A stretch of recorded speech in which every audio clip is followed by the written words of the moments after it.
Hi welcome to our HND cooking channel. இன்றைக்கி நம்ம சூப்பரான ஒரு உப்பு சீடை செஞ்சிடலாமா? வெடிக்காமல் எப்படி செய்கிறதுன்னு பார்த்துருவோமா? வாங்க வீடியோக்குள்ளே போகலாம்.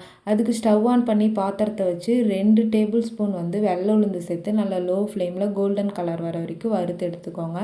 இந்த அளவுக்கு வந்த பிற்பாடு ஒரு பிளேட்டில் கொட்டி ஆற வச்சுக்கோங்க. அடுத்தது அதே பாத்திரத்தில் 2 கப் அரிசி மாவு சேர்த்து நல்லா லோ ஃப்ளேம்லேயே வறுத்து எடுத்துக்கலாம். எந்த அரிசி மாவு வேணாலும் யூஸ் பண்ணிக்கலாம். கடையில் வாங்கினாலும் யூஸ் பண்ணிக்கலாம், வீட்டிலே அரைச்சதாலும் யூஸ் பண்ணிக்கலாம்.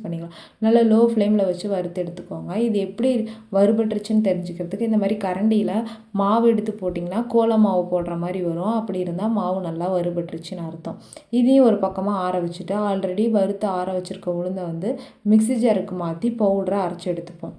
இந்த மாதிரி அரைச்செடுத்த பிற்பாடு ஒரு ஜல்லடை வச்சு நம்ம வறுத்து வச்சுருக்க அரிசி மாவையும் பவுட்ரு பண்ணி வச்சுருக்க உளுந்த மாவையும் சேர்த்து நல்லா சலிச்சு எடுத்துக்கும். ஏன் சலிக்கிறேன்னா, ஏன்னா அரிசியில் ஏதாச்சும் ஈரப்பதம் இருந்துச்சுன்னா மேலே நின்றுக்கும், உளுந்தில் அரைபடாமல் இருந்தால் நின்றுக்கும். இந்த மாதிரி சலிக்காமல் போடுறப்ப தான் நம்மளுக்கு சீடை வெடிக்கிறதுக்கு ஆரம்பிக்கும். ஸோ நீங்கள் சலிச்சு போட்டுக்கோங்க. பாருங்கள், இந்த அளவுக்கு அரைக்கப்படாமல் இருக்கும் உளுந்து. அதையும் நீங்கள் மிக்ஸி ஜாரில் அரைச்சி போட்டுக்கோங்க. அடுத்தது 2 ஸ்பூன் வெண்ணெய் சேர்த்து எல்லா மாவுலையும் மிக்ஸ் பண்ணுற மாதிரி நல்லா பிசைஞ்சு எடுத்துக்கோங்க.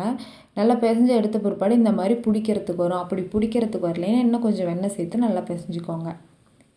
இது நல்லா பிசைஞ்ச பிற்பாடு 1 டேபிள் ஸ்பூன் உப்பு, 1 டேபிள் ஸ்பூன் சீரகம், 1 டேபிள் ஸ்பூன் கருப்பெல்லுனா வெள்ளத்தையும் யூஸ் பண்ணிக்கலாம். இதெல்லாம் சேர்த்து நல்லா மிக்ஸ் பண்ணி எடுத்துக்கோங்க. இது நல்லா மிக்ஸ் பண்ண பிற்பாடு 1 டேபிள் ஸ்பூன் அளவுக்கு பெருங்காயம் சேர்த்துக்கலாம். நான் இன்றைக்கி பவுட்ரு பெருங்காயம் தான் சேர்த்துக்கிறேன்.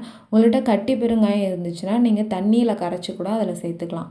இந்த மாதிரி சேர்த்து எல்லா பக்கத்தையும் மிக்ஸ் பண்ணிவிட்டு கொஞ்சம் கொஞ்சமாக தண்ணி ஊற்றி மிக்ஸ் பண்ணிக்கோங்க மாவு. ஏன்னா வறுத்து நம்ம வச்சுருக்கோம் மாவை, ஸோ நிறைய தண்ணி இருக்கும். அதனால் கொஞ்சம் கொஞ்சமாக ஊற்றி எல்லா மாவையும் சப்பாத்தி மாவு பதத்துக்கு பிசைஞ்சு எடுத்துக்கோங்க. இந்த மாதிரி பிசைஞ்சு ஒரு 5 மினிட்ஸ் ரெஸ்ட்டு விட்டுட்டு நம்ம கடாயில் எண்ணெய் ஊற்றி சூடு பண்ணிக்கோங்க. அந்த டைமில் இப்போ 5 மினிட்ஸ் கழித்து இந்த மாவை திரட்டி எடுத்துக்கோங்க.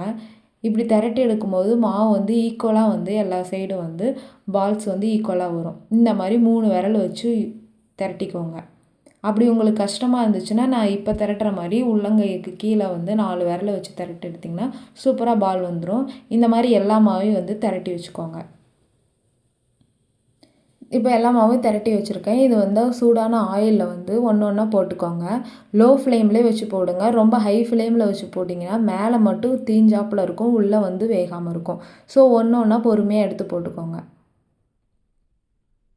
இந்த மாதிரி போட்ட உடனே உடனே குச்சி வச்சு திருப்பாதீங்க. ஒரு 2 மினிட்ஸ் விட்டு திருப்புங்க. அப்போ தான் பால்ஸ் உடையாமல் இருக்கும். ஸோ ஒன்றோட ஒன்று ஒட்டிகிட்டு இருக்கிறத ஒன்று ஒன்றா இந்த மாதிரி வச்சு எடுத்து விட்டுங்க. இதை எடுத்து விட்டுட்டு நல்லா லோ ஃப்ளேம்லேயே வச்சு வேக விட்டிங்கன்னா இந்த மாதிரி பால்ஸ் வெந்து மேலே வந்துடும்.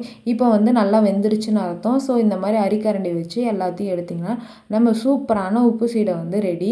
நான் சொன்ன எல்லாத்தையும் மறக்காமல் ஃபாலோ பண்ணுங்கள். அப்போ தான் சீடை வெடிக்காமல் வரும். இப்போ பாருங்கள், எந்த மாதிரி எல்லாம் ஒன்று கூட வெடிக்கவே இல்லை, சூப்பராக வந்திருக்கு. ஸோ இந்த மாதிரி உங்களுக்கு மோர் வீடியோ வேணும்னா நம்ம சேனல் லைக் பண்ணிவிட்டு அப்படியே ஷேர் பண்ணுங்கள். மறக்காமல் சப்ஸ்கிரைப் பண்ணிக்கோங்க.